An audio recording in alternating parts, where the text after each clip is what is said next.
ସ୍ୱାଧୀନତା ଦିବସ ଭାଷଣ।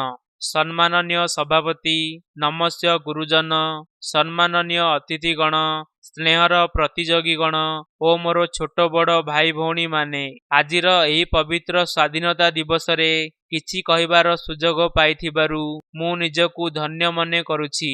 ସ୍ୱାଧୀନ ଶବ୍ଦଟି ସମସ୍ତଙ୍କ ପାଇଁ ସ୍ୱାଗତ ଯୋଗ୍ୟ। ପରାଧୀନ ନିଶ୍ଚୟ କଷ୍ଟଦାୟକ। ଏପରିକି ବଣର ପଶୁପକ୍ଷୀ କେବେ ବି ପଞ୍ଜୁରୀରେ ରହିବାକୁ ଚାହାନ୍ତି ନାହିଁ। କାରଣ ସମସ୍ତେ ଚାହାନ୍ତି ମୁକ୍ତ ଓ ସ୍ୱାଧୀନ ଜୀବନ। କଥା କହିବା, କାମ କରିବା, ଖାଇବା ପିଇବା, ବସିବା ଉଠିବା ସବୁଥିରେ ସ୍ୱାଧୀନତା। ଆମ ଭାରତ ଦିନେ ରାଜା ମହାରାଜାଙ୍କ ଦ୍ୱାରା ଶାସିତ ହେଉଥିଲା, କିନ୍ତୁ ସେମାନଙ୍କ ମଧ୍ୟରେ ଏକତାର ଅଭାବ ଏବଂ ଶତ୍ରୁତା ଯୋଗୁଁ ଦିନେ ଇଂରେଜ ଇଷ୍ଟ ଇଣ୍ଡିଆ କମ୍ପାନୀ ଭାରତରେ ପ୍ରବେଶ କଲା। ଇଂରେଜମାନେ ମାତ୍ର 30 ପାଉଣ୍ଡ ଖର୍ଚ୍ଚ କରି ଯେଉଁ ଇଷ୍ଟ ଇଣ୍ଡିଆ କମ୍ପାନୀ ଗଢ଼ିଥିଲେ, ସେହି କମ୍ପାନୀ ମାତ୍ର କେତେଟା ବର୍ଷ ଭିତରେ କଳେ ବଳେ କୌଶଳେ ଭାରତର ଶାସନଭାର ଗ୍ରହଣ କଲା। ତାପରେ ଭାରତୀୟମାନେ ପରାଧୀନ ହେଲେ। ଇଂରେଜମାନଙ୍କ ଅତ୍ୟାଚାର ଆମ ଭାରତ ଉପରେ ବଢ଼ି ଚାଲିଲା। ସେତେବେଳେ କଥା କହିବା, କାମ କରିବା, ଖାଇବା ପିଇବା, ବସିବା ଓ ଉଠିବାରେ ଆମର ସ୍ୱାଧୀନତା ରହିଲା ନାହିଁ। ଧୀରେ ଧୀରେ ଭାରତୀୟ ଅତିଷ୍ଠ ହୋଇ ଉଠିଲେ।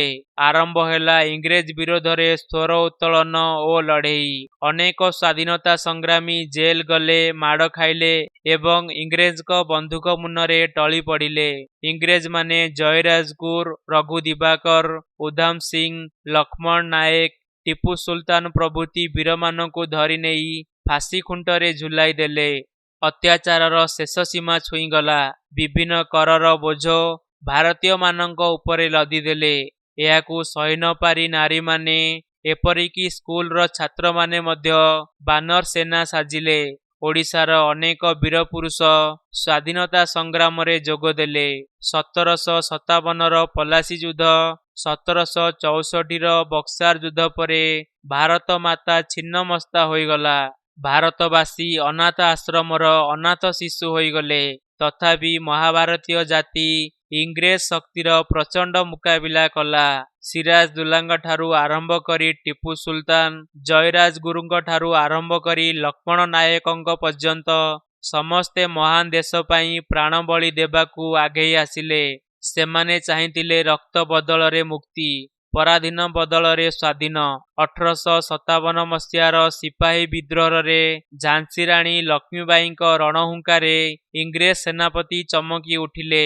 ଜଗଦିଶପୁରର ଜମିଦାର କନୱାର ସିଂ ଇଂରେଜର ମୁକାବିଲା ଲାଗି ନିଜ ହାତକୁ ନିଜ ତରବାରୀରେ କାଟି ଗଙ୍ଗାକୁ ଉତ୍ସର୍ଗ କଲେ।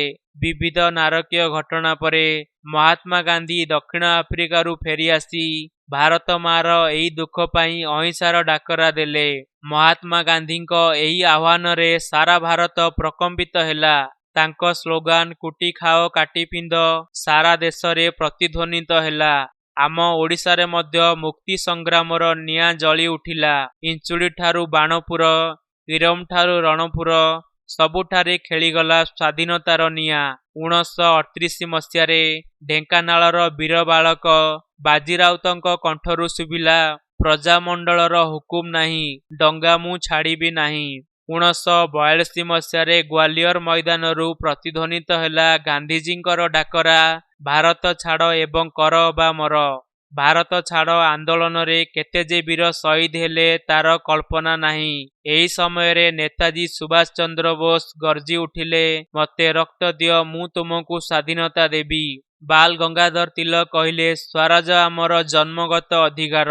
ଆଣ୍ଠୁ ଲୁଚୁ ନଥିବା ଖଦଡ଼, ହାତ ବୁଣା ଲୁଗା ପିନ୍ଧା ଗାନ୍ଧିଜୀଙ୍କ କି ଶକ୍ତି ଥିଲା କେଜାଣି, ଯାହାଙ୍କର ଡାକରାରେ ସମଗ୍ର ଭାରତର ନରନାରୀ ପାଗଳ ହୋଇ ସ୍ୱାଧୀନତା ସଂଗ୍ରାମରେ ଝାସ ଦେଲେ। ଶେଷରେ ସତ୍ୟ ଅହିଂସାର ଜୟ ହେଲା। 1947 ମସିହା ଅଗଷ୍ଟ ମାସ 15 ତାରିଖ ଦିନ ଇଂରେଜମାନେ ଭାରତ ଛାଡ଼ି ଚାଲିଗଲେ। ଭାରତ ସ୍ୱାଧୀନ ହେଲା। ତ୍ରିରଙ୍ଗା ଝଣ୍ଡା ଚାରିଆଡ଼େ ଫର ଫର ହୋଇ ଉଡ଼ିଲା। ସବୁଆଡ଼େ ଶୁଭିଲା, ଝଣ୍ଡା ଉଚ୍ଚା ରହେ ହାମାରା, ବିଜୟୀ ବିଶ୍ୱ ତିରଙ୍ଗା ପ୍ୟାରା। ଆଜି ଆମେ ସ୍ୱାଧୀନ। ଆମ ଦେଶକୁ ଆମେ ଶାସନ କରୁଛୁ। ଅନ୍ତିମରେ ମୁଁ ବି କହିବି, ଯେଉଁ ଦେଶବାସୀମାନେ ଦେଶର ସ୍ୱାଧୀନତା ପାଇଁ ପ୍ରାଣବଳି ଦେଇଯାଇଛନ୍ତି, ଆସନ୍ତୁ ଏହି ପବିତ୍ର ଦିବସରେ ଆମେ ତାଙ୍କୁ ସ୍ମରଣ କରିବା।